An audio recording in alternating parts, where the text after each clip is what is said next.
ওই নামাজের মধ্যেও তোমার আমল নামায় সেকেন্ডে সেকেন্ডে কবিরা গুনাহ।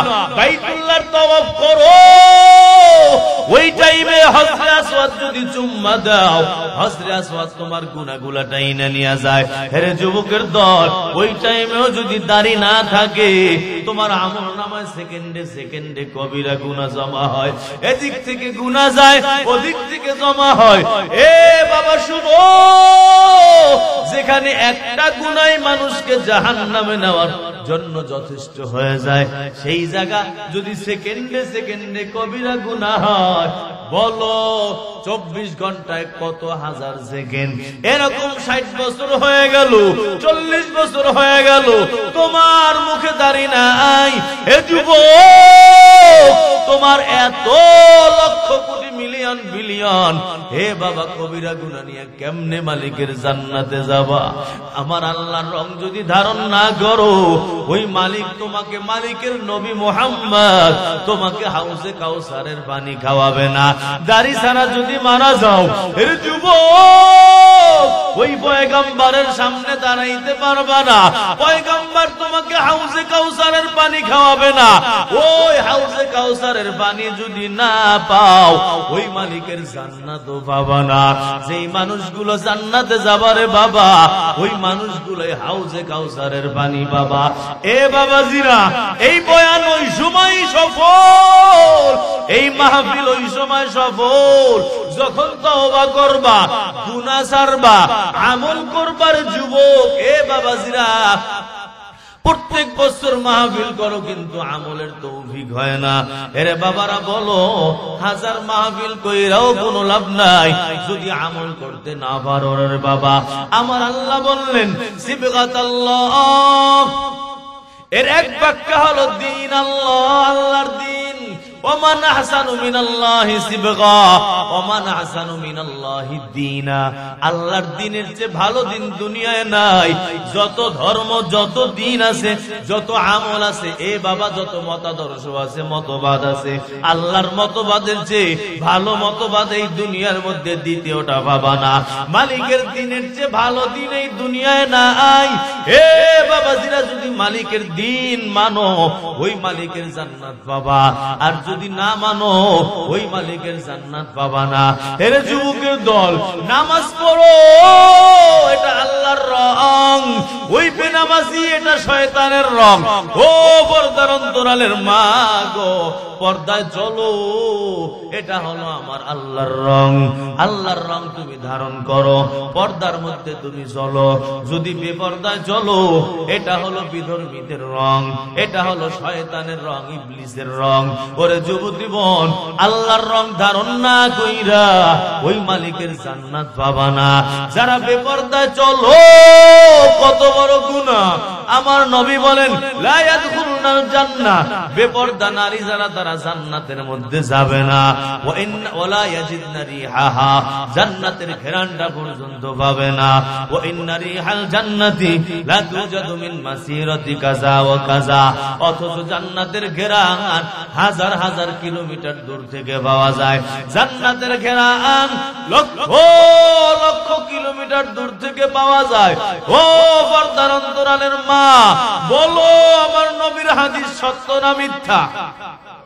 এ বাবা, নবীর হাদিসের মধ্যে কোনো সন্দেহ নাই। যেই বান্দা সন্দেহ করবে, ওই বান্দার ইমানের মধ্যে বড় গরমিল হয়ে যাবে।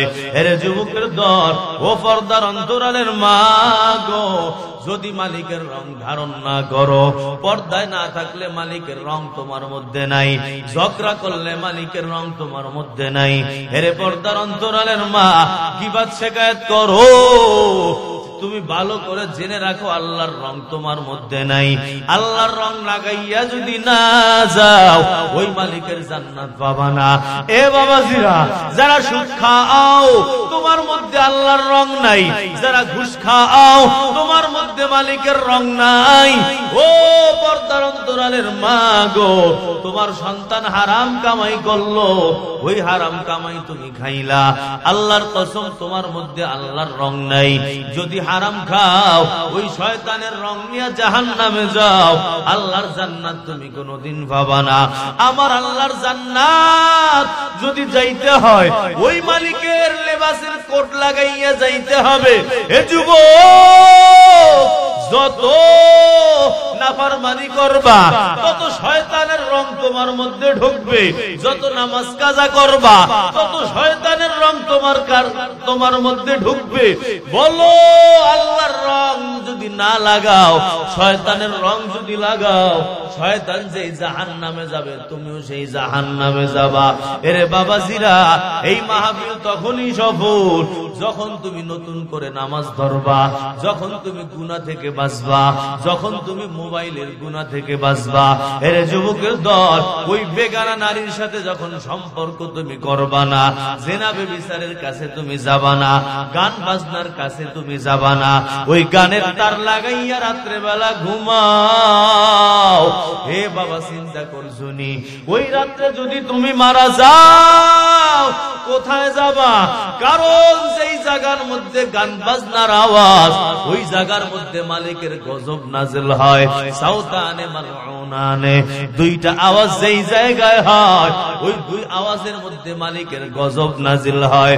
মিসমারুন ইনদা নি'মাতিন, এর যুবক, একটা হলো আনন্দ ফুর্তি, মনটা বড় ভালো, ওই টাইমে তুমি গানের তার কানের মধ্যে লাগাইয়া গান শোনো, গান বাজনা শোনো আর ঘুমাও। ঘুমের দোয়াটাও বললা না, জিকির আজকার গুলোও বললা না, গান শুনতে শুনতে ঘুমাইয়া যাও, ওযুটা পর্যন্ত তুমি করলা না। আমার নবী বলে, শোনো, যেই বান্দা ওযু কইরা নবীর সুন্নাত তরিকায় ঘুমায়, ওই বান্দা কেমন যেন সারা রাত ইবাদতের সওয়াব পেয়ে যায়। আর তোমার আমার অবস্থা হলো, ঘুমের সময় মোবাইল টিপতে টিপতে ঘুমাই, একটা দুইটা তিনটা বাজাইয়া দেয়, মোবাইল রাখে না, মোবাইলের মধ্যে গুনাহ করে। আবার অনেক বাড়িওয়ালারা আছে ঘুমের আগে টিভিটা চাইরা ঘুমায়, টিভি দেখতে দেখতে আল্লাহর বান্দা জান্নাতে যায়। টিভি দেখতে দেখতে ঘুমাই যায়। ফজরের সময়টাতে আরে টিভি মোবারক এখনো চলে, পরে রিমোট মোবারক আইনা টিভি মোবারক বন্ধ করে ফজরের আগে রাগ করে না। আপনাদের এলাকায় তো শুনলাম খুব একটা ভালো কথা, এখানে নাকি গান বাজনা হয় না। হ্যাঁ,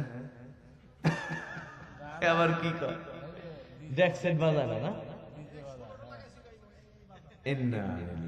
দেখছেন জামানা কত খারাপ হয়ে যাইতেছে। আল্লাহ হেফাজত করে, মাশাআল্লাহ। তারপর ওই যে আপনাদের এক স্যারে বললো যে মাশাআল্লাহ আগে হইতো না, বাকি গত 2-3 বছর নাকি একটু শুরু হয়েছে।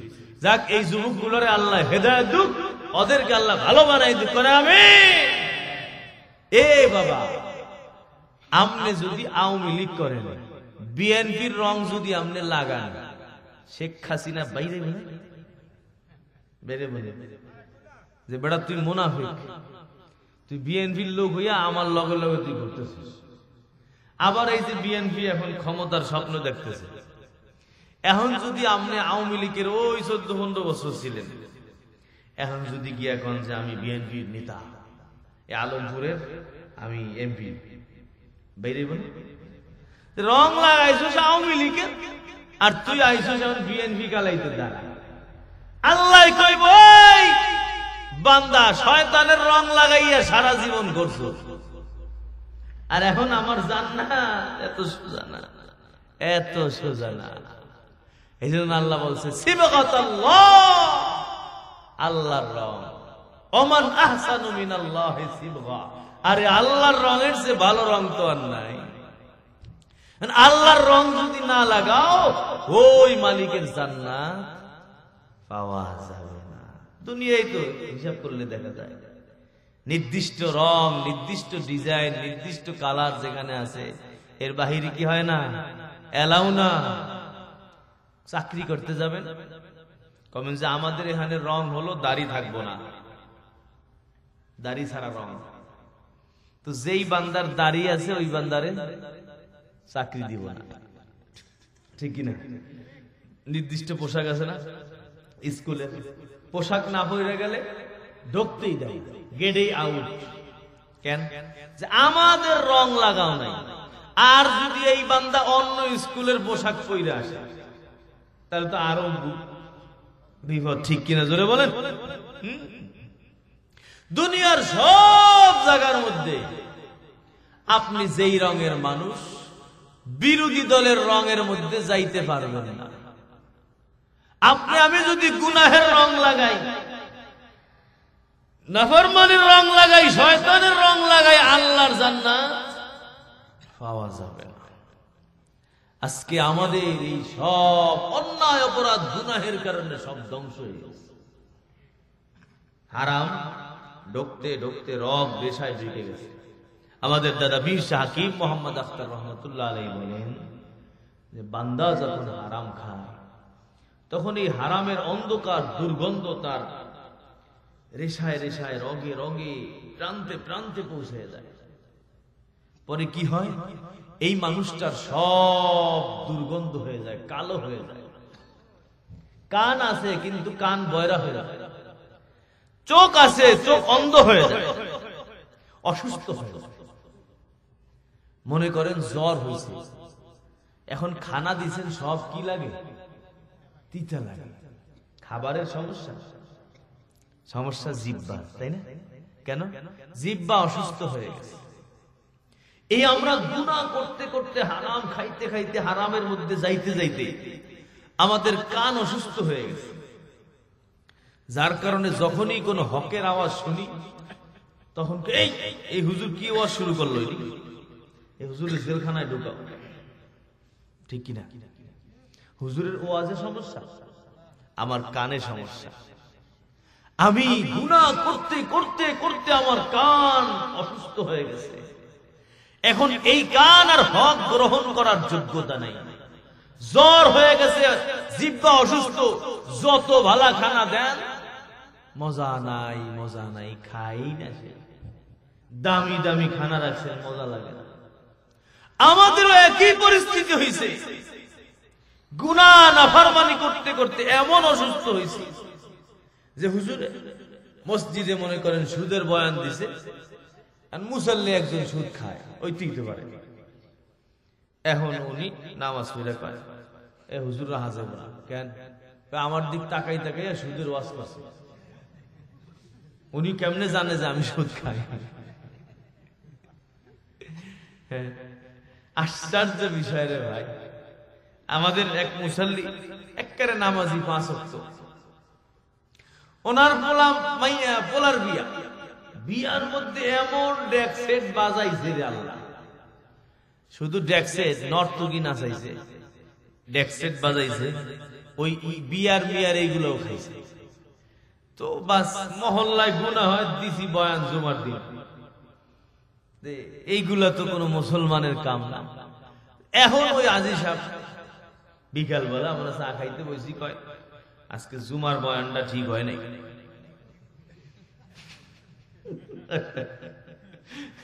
কেন? বয়ান আর একদিন গেছে, ঠিক হয় নাই বয়ান নাই। 2 দিন পরে পোলার বউ ফুটুস হয়ে গেছে, আর এক জায়গা বিয়ে করা লাগে। এত বিবাহ শাদী একটা ইবাদত, তাই না? আর নিকাহু মিন সুন্নতি, নবী বলেন এটা আমার তরিকা। এবং আরবাউন মিন সুনানিল মুরসালিন, সব নবীদের 4টা সুন্নাত, এর মধ্যে একটা বিয়ে করা। সব নবীরা বিয়ে করে, এর মধ্যে একটা।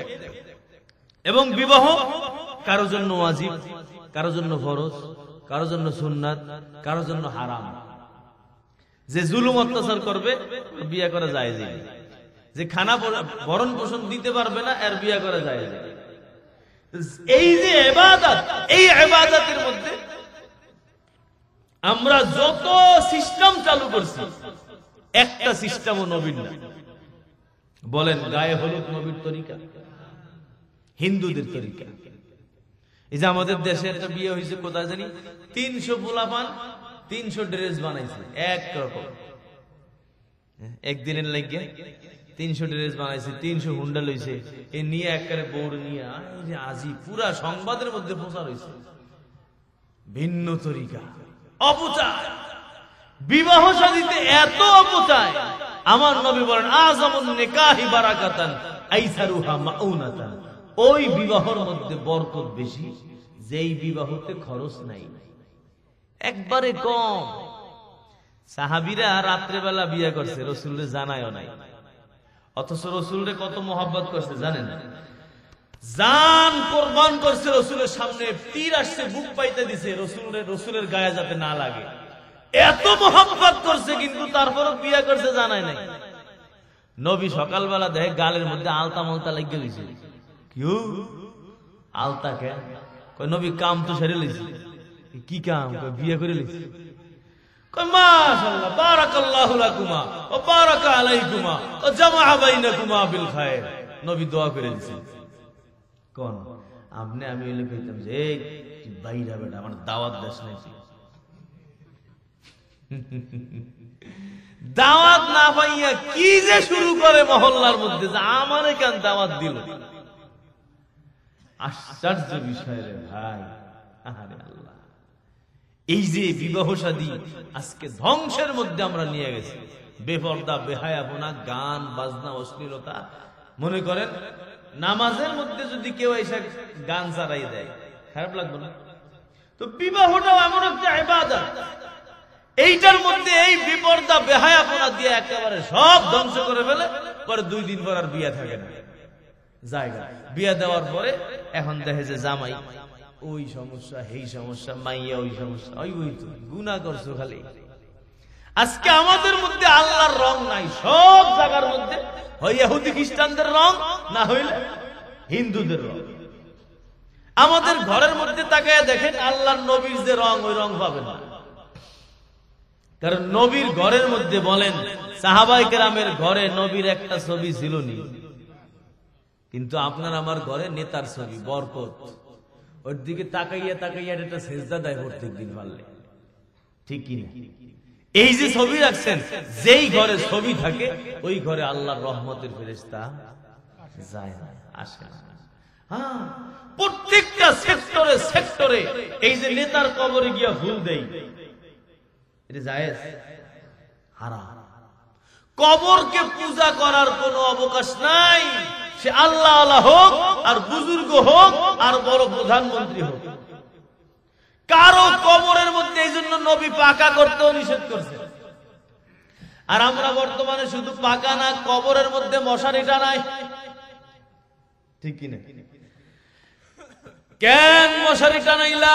কয় পীর সাহেবের মশায় কামড়ায়, নাহলে মশারি টানাইছিল। মশারির কি অন্য কোনো কাম আছে না? তাহলে পীর সাহেবের যদি মশায় কামড়ায়, মশারি উপরে কেন? মশারি কবর খনন কইরা লাগা, কবর খনন কইরা দেখবা পীর সাহেবের অস্তিত্ব পর্যন্ত নাই, ঠিক কিনা বলো? আজকে এই যে খাজা মাইনুদ্দিন চিশতি আজমিরের ছিলেননি,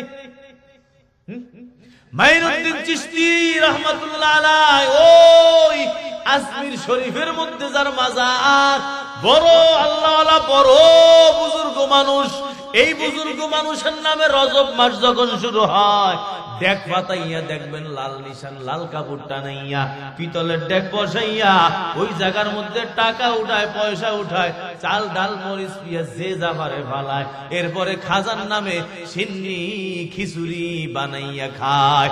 আছে না নাই? আপনাদের এলাকায় আছে না? ওরে বাবা, আল্লাহওয়ালা মানুষ আপনারা দেখা যায়।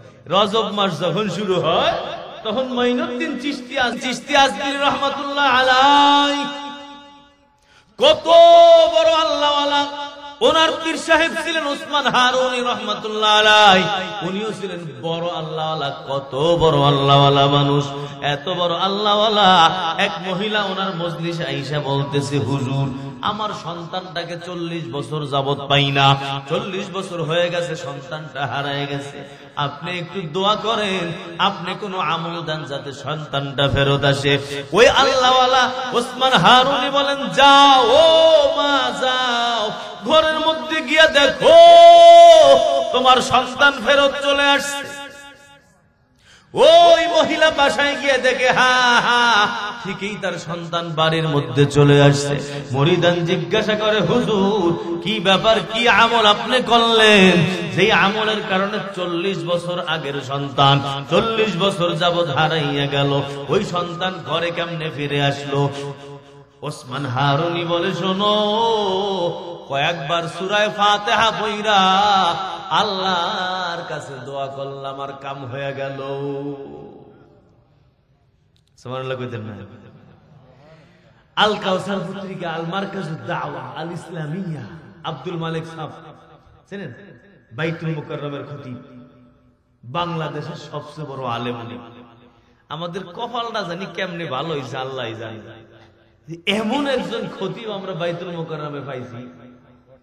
বর্তমানে বাংলাদেশে ওনার চেয়ে বড় মুহাক্কিক আলেম আছে কিনা সন্দেহ থাকতে পারে, সন্দেহ। এত সব দিক দিয়ে শুধু আলেম না, যেমন তাওয়াজু, যেমন বিনয়, যেমন নম্রতা, যেমন আল্লাহওয়ালা, যেমন তাকওয়া, সব কিছু আছে, কোন লৌকিকতা নাই ভিতরে।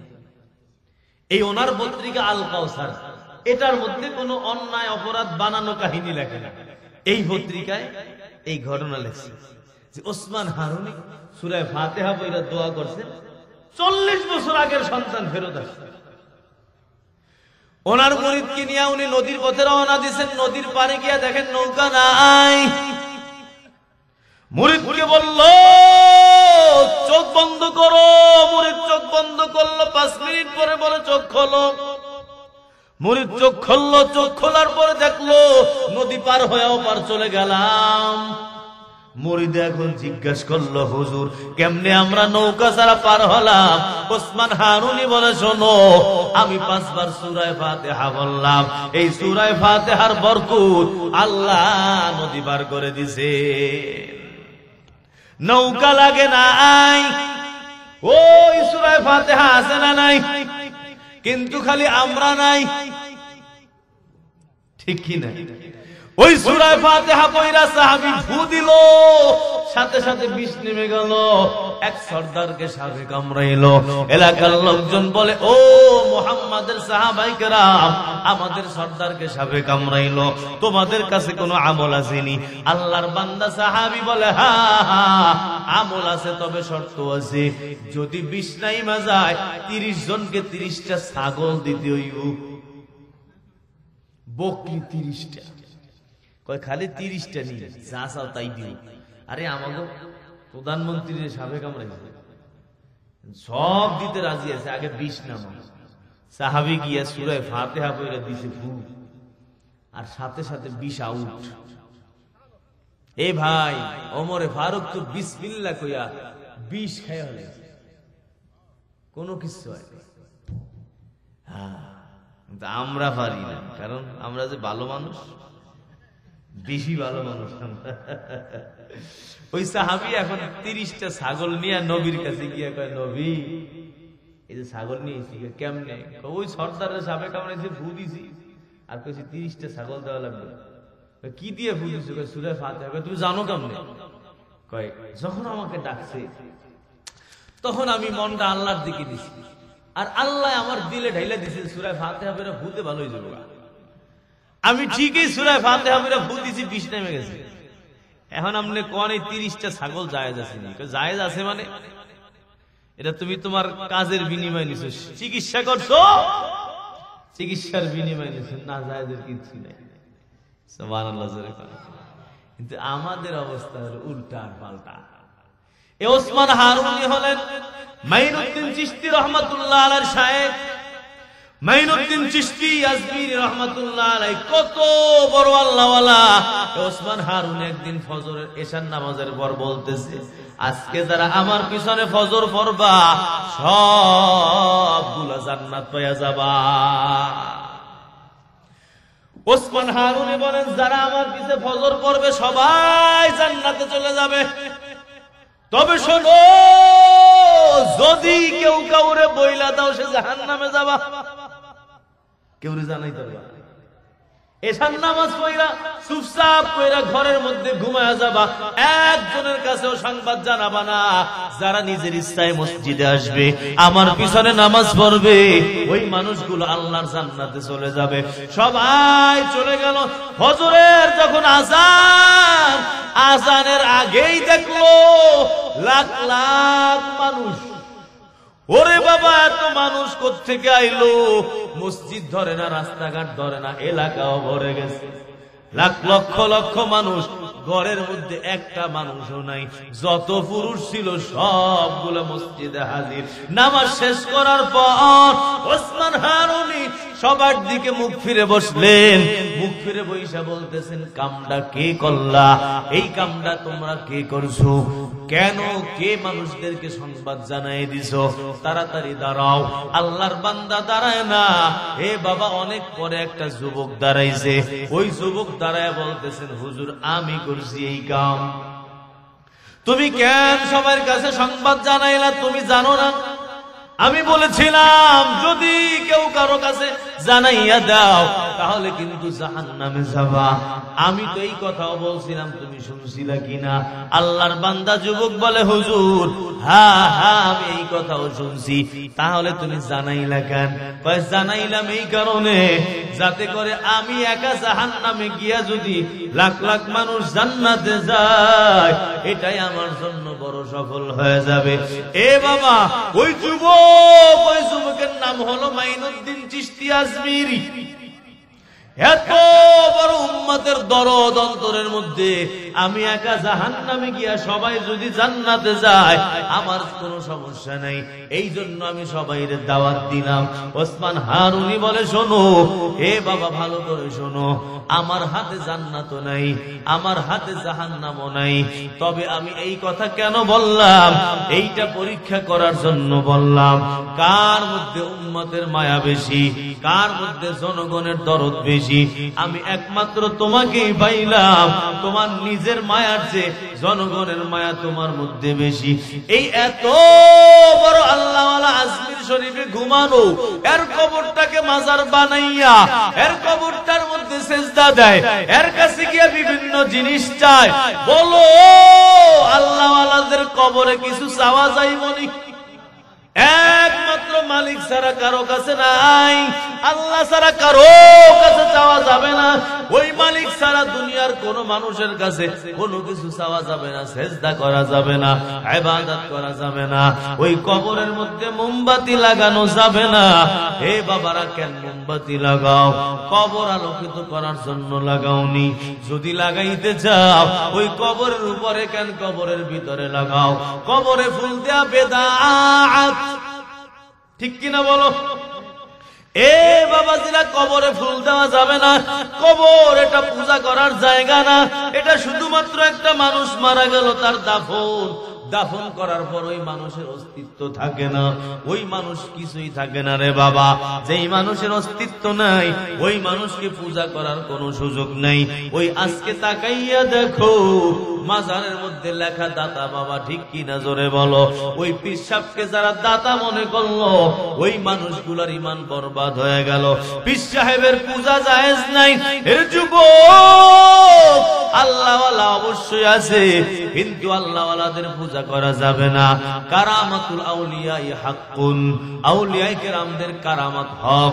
তারা অলৌকিক ঘটনা যেগুলো হয় এগুলো সত্য, নবীদের মুআজিজা সত্য, আউলিয়ায়ে কেরামের কারামাত সত্য।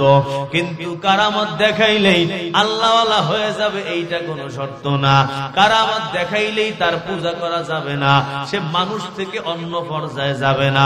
বুজুর্গদের পূজা করা জায়েজ নাই, হারাম। আমার মালিক আল্লাহ ছাড়া অন্য কারো দরবারে পূজা করা যাবে না। ওরে পর্দার অন্তরালের মা গো, আল্লাহ তাআলা গুনাহমুক্ত থাকতে বলছেন। এই যদি জান্নাত পাইতে যাও, ওই গুনাহমুক্ত থাকতে হবে। বিভিন্ন রঙে আকৃতি ধারণ করা যাবে না। যদি বিভিন্ন আকার আকৃতি ধারণ করো, তাহলে তুমি আল্লাহর খাঁটি বান্দা হতে পারবা না। আমার আল্লাহ আমাদেরকে বানাইলো 2 নম্বর যে পদার্থ, ওই পদার্থ হলো পানি। ওই পানির মধ্যে 2টা সমস্যা। 1 নম্বর হলো সুবিধাবাদ জিন্দাবাদ, আর 2 নম্বর হলো বিভিন্ন জায়গায় আকার রং পাল্টায়। আজকে আমরা মানুষ, আমরাও সুবিধাবাদ জিন্দাবাদ, আমরাও বিভিন্ন জায়গায় রং পাল্টাই। হেরে যুবক, তোমার রং পাল্টাবে না। যদি দাড়ি কাটা লাগে, ওই চাকরি আমি করব না। যেই জায়গায় নামাজ পড়তে দেয় না, ওই অফিসে আমি যাব না। যেই জায়গার মধ্যে পাঞ্জাবি পড়তে দেয় না, ওই জায়গার মধ্যে আমি যাব না। ঠিক কিনা জোরে বলো? আমার রং পাল্টানোর সুযোগ নাই। নবী যে রং দিয়ে দিয়েছেন, ওই রঙের মধ্যে আমি থাকতে চাই। 3 নম্বর যে পদার্থ দিয়ে আল্লাহ বানাইছেন, ওই পদার্থের নাম হলো বাতাস। এ বাবা, বাতাসের মধ্যে একটা সমস্যা, বাতাস সব জায়গায় জায়গায় পৌঁছে যায়। ঠিক কিনা? সব জায়গায় পৌঁছে যায়, সব এলাকায় এলাকায় ঢুকে যায়। বাতাস দিয়া বানানোর কারণে এই মানুষের মধ্যে একটা অভ্যাস হলো, মানুষ নিজের সুনাম চায়। আমার সুনাম ছড়ায়া যাক, আমাকে সবাই চিনুক, আমাকে সবাই নামাজি বলুক, আমাকে সবাই দানবীর বলুক, আমাকে সবাই বড় আল্লাহওয়ালা বলুক। এর যুবকের দল, ও বাবাজিরা, এটা বড় ভাইরালের ধান্দা। ঠিক কিনা জোরে বলেন? 1 প্লেট খিচুড়ি দেয় 50টা ক্যামেরা। ঘুমাই গেছে, শেষ করে দেবো একটু পরে। আধা ঘন্টা হয়ে যাইতেছে, 1.5 ঘন্টা হয়ে যাইতেছে, 1.25 ঘন্টা হয়েছে, একটু পরে ইনশাআল্লাহ শেষ হয়ে যাবে। ঘুমাই গেছে। খাওন দাওন আছে নি? খাওন আছে? হ্যাঁ, মাশাআল্লাহ। তারপরে তো সব কয়টা মানুষ বই রয়েছে। আপনারা তো 1 নম্বর আল্লাহ। বিভিন্ন জায়গায় খাওয়ান না থাকলে আর থাকতে চায় না। আর খাওয়ান হইব রে বাবা, আর 2টার সময় দেখবেন 1 প্যাকেট বিরিয়ানি খিচুড়ির লেগে সব ঘুম বাদ। আমি তো মনে করছি আপনাকে বসা দিকে যে খাওয়ান দাওন আছে, মনে হয় আপনারা খাইয়া দিয়ে যাবেন। মাশাআল্লাহ, নারায়ে তাকবীর। আল্লাহ আপনাদের কবুল করুক। আপনারা আসলেই বুজুর্গ মানুষ, মাশাআল্লাহ। তো 3 নম্বর যে জিনিস দিয়ে আল্লাহ বানাইছে, ওইটা হলো বাতাস। এই বাতাসের মধ্যে ভাইরালের ধান্দা। আজকে আমরা মানুষ এই ভাইরালের ধান্দায় এমন ভাবে পড়ছি। অনলাইন আসার আগে এত ভাইরালের ধান্দা ছিল না, এখন সব ভাইরালের ধান্দা। যে যেমনে পারে এই এমনি ভাইরাল হওয়ার চেষ্টা করে। টিকটক বানায়, ওই রিলস বানায়, ওই ভিডিও বানায়। সবাই এখন বড় বড় অফিসার। আয় রে বাবা, খালি একটা ক্যামেরা থাকলেই হয়। ওই দিন আমরা কুয়াকাটায় গেছি ওয়াজ। তো কুয়াকাটা ওয়াজ একটু সমুদ্রের পাড় দিয়ে হাঁটতেছি। এখন ওই জায়গা দেখি একজনে বয়ান করতেছে, মাননীয় জাহাপনা, আপনার রাজ্যে এমন এমন হয়েছে। কি হয়? গিয়ে দেখি যারা ভিডিও বানায়, মানে ওই যে আগের বাচ্চারা আছে, ওই বক্তব্য দিতেছে, পুরো এলাকা গরম বানায় নিচ্ছে। জোয়ান জোয়ান বলা হয়, ওই মোবাইল আর কিছু না, মোবাইলটা আছে, ওই দিয়ে এক একজনে ভাষণ দিতেছে, আর একজনই করতেছে, আর এরা ভিডিও করতেছে। ইউটিউবে ছাড়বে, ফেসবুকে ছাড়বে, পয়সা কামাইবো, দান্দা। আজকে এই ফেসবুক ইউটিউব আইসা ভালো যেমন হয়েছে, খারাপ আরো বেশি। ঠিক কিনা জোরে বলেন? এই বাতাস দিয়া মানুষকে বানাইছে, মানুষের মধ্যে ভাইরালের ধান্দা ঢুকছে। 4 নম্বর বানাইছে হলো মাটি দিয়ে। মাটির মধ্যে একটা সমস্যা হইলো, মাটির সাথে যে লাগে এর শরীর ময়লা হয়ে যায়, তাই না? এই যে মাটির মধ্যে কি বইছেন, চাটাই দিয়েছে, এরপর বইছেন, এর তাও দেখবেন যে ওঠার পরে পিছনে লাগিয়ে গেছে। মাটির মধ্যে লাগলেই ময়লা ধরে। এই মানুষকে আল্লাহ মাটি দিয়া বানাইছে। এই মানুষও যখন গুনাহ করে, মানুষ ময়লা হয়ে যায়। নাফরমানি করলেই মানুষ ময়লা। মানুষ জন্মগত ভাবেই ময়লা। ইন্নান নাফসাল আম্মারাতুন বিসসু, সব নফস, সব হৃদয়, সব অন্তর জন্মগত ভাবেই ময়লা, গুনাহের আদেশ দেয়। ইল্লা মান রাহিমা রব্বি, তবে আমার রব যদি কোন বান্দার উপর দয়া করলো, ওই বান্দাকে আল্লাহ গুনাহ থেকে বাঁচাইয়া দেয়। এই নফসে আম্মারা বড় ময়লা, এই নফস আম্মারা ময়লা, কারণ এই নফস আম্মারা মাটি দিয়ে আল্লাহ বানাইলো। এ বাবাজি, এই জন্যই তো নফসটা বড় ময়লা। এই ময়লাওয়ালা নফসটাকে ভালো যদি বানাইতে যাও, কেমনে ভালো বানাবা? এইটার পিছনে ঘষা মাজা মেহনত করো, আল্লাহওয়ালাদের সোহবতে যাও, আল্লাহওয়ালাদের মজলিসে যাও, আল্লাহওয়ালাদের দরবারে যাও, তাদের কাছে গিয়া ঘষা মাজা করো, ময়লা একটু পরিষ্কার হয়ে যাবে। একটু ময়লা যখন পরিষ্কার হবে, এই নফসের নাম হয়ে যাবে লাওয়ামা, মানে হলো বান্দা গুনাহ করে আবার মাফও চায়। নফসে আম্মারা শুধু গুনাহ করে, মাফ চায় না। 40 বছর যাবত গুনাহ করতেছে, মাফ চায় না। সুদ খায়, ঘুষ খায়, নামাজ পড়ে না, বেপরদায় চলে, জিনা করে, বেবিচার করে, মদ খায়, জুয়া খেলে, আড্ডাবাজি করে, গীবত শিকায়ত করে, দাড়ি রাখে না, নামাজ পড়ে না, তেলাওয়াত পারে না, করতেছে 40 বছর হয়ে যায়, একবারও আল্লাহর কাছে কয় না আল্লাহ মাফ করে দাও। এই নফস হলো ময়লাওয়ালা আম্মারা। এরপর দ্বিতীয় নফস হলো লাওয়ামা, হয়েছে এই নফস বান্দা তুমি গুনাহ করবা, আবার বান্দা আল্লাহর দরবারে কান্না করে, বান্দা গুনাহ করলো, আবার মালিকের দরবারে কান্নাও করলো। এই নফসের নাম হলো নফসে লাওয়ামা। এ বাবাজিরা শোনো, এই নফসের লাওয়ামা যদি হয়, এই নফসওয়ালা মানুষও এক সময় জান্নাতে যায়, মারা যাইবে বাবা যদি তওবা করে যায়, ওই মালিকের জান্নাতে চলে যাবে। তৃতীয় নম্বর, এই নফসটার আরেকটা স্তরের নাম হলো নফসে মুতমাইন্না। বান্দা তওবা করতে করতে শয়তান এখন গেছে পাগল হইয়া, বান্দা গুনাহ করে যতটুকু ক্ষতি করলো, তওবা করে আরো 2-3 তালা উপরে উঠা যায়। শয়তান কয় বড় লস, ওই রাত্রে বেলা তাহাজ্জুদে ঘুম পাড়াইলাম, কিন্তু সকালে উঠে এত কাঁদলো। তাহাজ্জুদ পড়লে যতটুকু আগাইতে পারতো না পইরা যত কান্নাকাটি করছে, এর চেয়ে বড় আগাইয়া গেছে। এখন শয়তান কয় লাভ নাই, লাভ নাই। পরের রাইতে আইসা তাহাজ্জুদের সময় কয়, হুজুর ওঠেন, তাহাজ্জুদ পড়বেন না? ওরে হুজুর তাহাজ্জুদ পড়বেন না? কি রে তুই আমার তাহাজ্জুদে ডাকস? আমি শয়তান। তুই আবার ভালো হয়ে গেলি কবে? তুই তাহাজ্জুদে আমারে ডাকতে এসেছিস? তুই কি আল্লাহ হয়ে গেলি? শয়তানে একবার মুসা নবীরে কয়, মুসা নবী আমি একটু তওবা করতে চাই, ভালো হয়ে যাইতেছে। হুজুর আপনি তো যাবেন আল্লাহর কাছে, আল্লাহর গিয়ে একটু জিজ্ঞেন যে আমার ভালো হওয়ার কোন রাস্তা আসেনি, তওবা কবুল হইবনি। মুসা নবী আল্লাহর সাথে কথাবার্তা বইলা যখন আইতেছে, আল্লাহ কিও জিগাইছিল না? ও আল্লাহ বুঝলে তো গেছিল। কি জিগাইছে? জিগাইছে আল্লাহ তওবা করতেছে, ভালো হয়ে যাবো, ভালো হয়ে যাবে। ওই যে আমার আদমরে সেজদা করে না, আদমের কবরটা এখনো আছে, খালি কবরে গিয়ে খান সেজদা দিলি।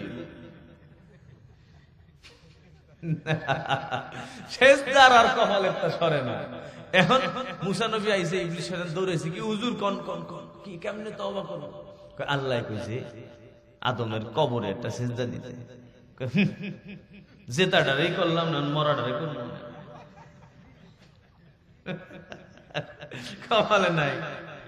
এই শয়তানি গিয়ে ডাকে রাত্রে তাহাজ্জুদে, কয় কিও ডাকো কে তুমি? কয় আমি শয়তান, ভালো হয়ে গেছে? না ভালো হই নাই।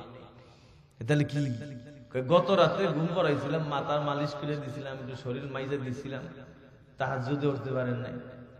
দিনে যেই কানছেন ওই 10 তাহাজ্জুদের সমান হয়ে গেছে। তার চেয়ে ভালো ওইটা তাহাজ্জুদ পড়েন, আমিও আরামে ঘুমাই, আমারও কষ্ট হয়ে গেছে, আমি পিছনে ঘাটতে ঘাটতে। আল্লাহ, এই শয়তানে আমাদের এই নফসটারে নষ্ট করে ফেলায়, এই জায়গার মধ্যে ও বাসা বানায়। কলব হয়তো কারো কলব আল্লাহর আরশ থাকে, আল্লাহ থাকে কারো কলবে, আর কারো কলব থাকে শয়তানের বাসা। ওই যেই নফস আম্মারা, ওই কলবের মধ্যে শয়তানের বাসা। এই কলব আর তওবা করে না। মানুষকে আল্লাহ মাটি দিয়া বানাইছে, এই মাটির মধ্যে নাপাক ময়লা হয়ে যায়। তো মানুষও যখন গুনাহ করে ময়লা হয়ে যায়, নাপাক হয়ে যায়। এজন্য গুনাহ এটা নাপাক, ময়লা, দুর্গন্ধ, আগুন। আর নেকের কাজ ঘ্রাণ, সুগন্ধ, আলো। এই দুইটা এক জায়গা হতে পারে না। একটা আসলে আর একটা চলে যায়। তাহলে 4 নম্বর যেই জিনিস দিয়ে আল্লাহ বানাইছেন এটার নাম হলো মাটি। মাটির মধ্যে কি সমস্যা? নাপাক। এই 4টা জিনিস দিয়ে আল্লাহ আপনার আমার এই মানুষটাকে বানাইছেন, যার কারণে আমার সমস্যার শেষ নাই।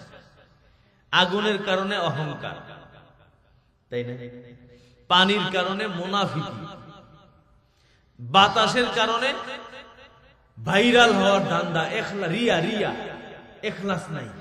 মানুষ দেখবে, মানুষ দেখবে, খালি কিছু করতে চাইলে মানুষকে দেখায়।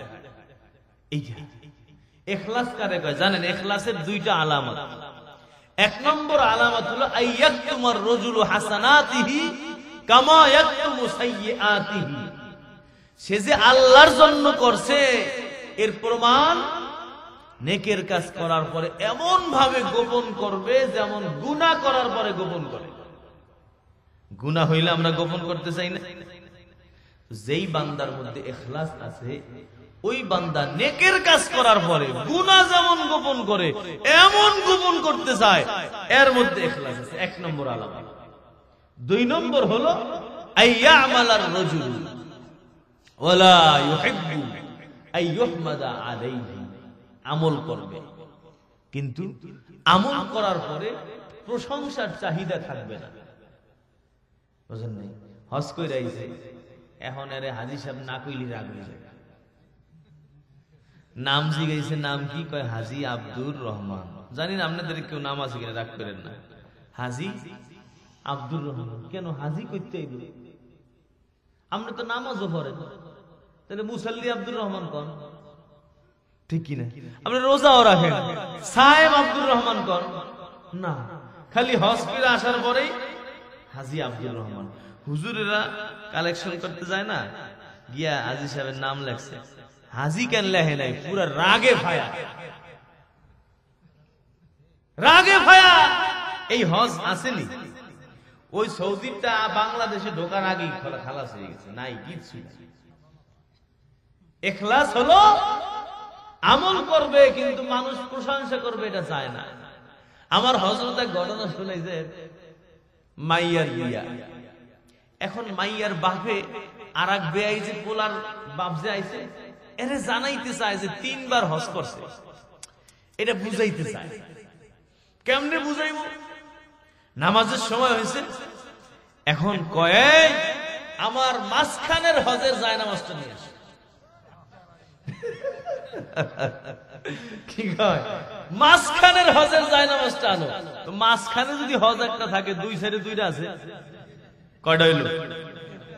এক জায়নামাজে 3 হজের গল্প হয়ে গেছে, এবং এই এক জায়নামাজ 3 হজ খাইয়া লাইছে, খালাস। ঠিক কিনা? আরে আল্লাহ রে আল্লাহ, আমরা আমল করি কিন্তু থাকে না। তাহাজ্জুদ পড়ি আর সকালবেলা গল্প করি, জানো আজকে তাহাজ্জুদ ওঠার পরে এমন শীত, শীতে আজকে 2 রাকাত নামাজ একটু কম পড়ছি।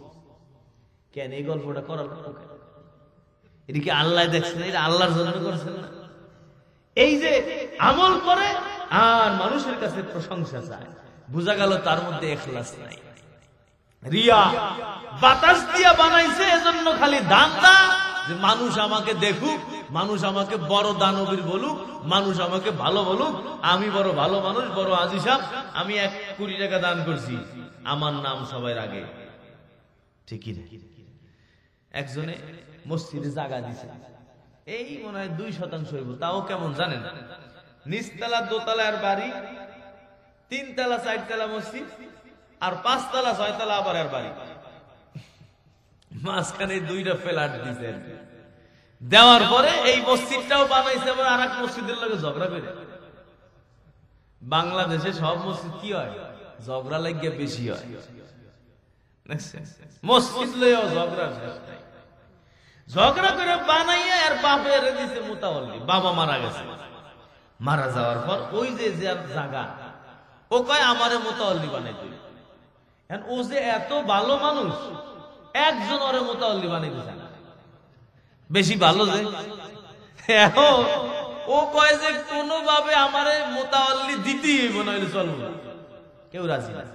পরে ও কয় কি জানেন, যদি আমারে মুতাওয়াল্লি না বানাও তাহলে মসজিদে আমি গেলাম। আল্লাহু আকবার, কি আমল করছে আল্লাহর লাগিয়া। আজকে এই রিয়াকারী আমাদের সব ধ্বংস করে দিচ্ছে বাতাস, আর মাটি দিয়ে বানানোর কারণে সব গুনাহ গুনাহ গুনাহ। এই গুনাহ থেকে পবিত্র হইয়া আত্মাটাকে পরিষ্কার বানাইয়া তারপরে যদি মালিকের দরবারে যাওয়া যায়, তাহলে মালিক কি দিবেন, জান্নাত দিবেন, অন্যথায় জান্নাত পাওয়া যাবে না। কেমনে এটা করব? দুনিয়ার যেমন ডাক্তার আছে, রোগের চিকিৎসা হয়, অন্তরের ডাক্তার আছে, হক্কানি আল্লাহ ওয়ালা বুজুর্গ আল্লাহ ওয়ালা যারা আছেন, হক্কানি পীর মাশায়েখ যারা আছেন, তাদের সোহবতে যাবেন, তাদের দরবারে যাবেন রে বাবা, দেখবেন আল্লাহ ওয়ালাদের দরবারে যাইতে হবে, বন্ডের দরবারে না। ঠিক কি না বলেন? যেই দরবারে গরু অনেক ওই দরবারই হক না, যেই দরবারে উট অনেক ওই দরবারই হক না, যেই দরবারে মানুষ অনেক ওই দরবারই হক না। হক কোন মানুষটা? কয় যেই মানুষটার মধ্যে সুন্নাতের খেলাফ কোনো কাম নাই, যার মধ্যে শরীয়তের বিপরীত কোনো কাম নাই, যেখানে বেপরদা নাই, বেহায়াপনা নাই, যেই বান্দা আল্লাহওয়ালা বড় মুখলিস মানুষ, এমন ডাক্তারের কাছে যাবেন, তার সোহবতে যাবেন, তার সাথে সম্পর্ক রেখে চলবেন। হে বাবা, দেখবেন অন্তর বড় পরিষ্কার হয়ে যাবে। নিয়মিত কোরআনের তেলাওয়াত করো, অন্তর পরিষ্কার হয়ে যাবে। নিয়মিত নামাজ পড়ো, কাজা করবা না, অন্তর পরিষ্কার হয়ে যাবে। নিয়মিত জিকির করো, কত কয় সুবহানাল্লাহ সকালে 100, বিকালে 100, আলহামদুলিল্লাহ সকালে 100, বিকালে 100। আমার নবী বলেন সুবহানাল্লাহ আলহামদুলিল্লাহ তামলাআনে মা বাইনাস সামাওয়াতি ওয়াল আরদ। একবার সুবহানাল্লাহ, একবার আলহামদুলিল্লাহ যদি পড়ো, কত নেকি, কত নেকি। আসমান জমিনের মাঝে যত খালি জায়গা সব নেকি দিয়া ভরে দেয় মাত্র একবার। তাহলে বলো, সকাল সন্ধ্যায় যদি 2-400 বার বলো, কত নেকি বাবা। এই সকালে 100 বার আল্লাহু আকবার, বিকালে 100 বার আল্লাহু আকবার, সকালে 100 বার লা ইলাহা ইল্লাল্লাহ, বিকাল বেলা 100 বার লা ইলাহা ইল্লাল্লাহ।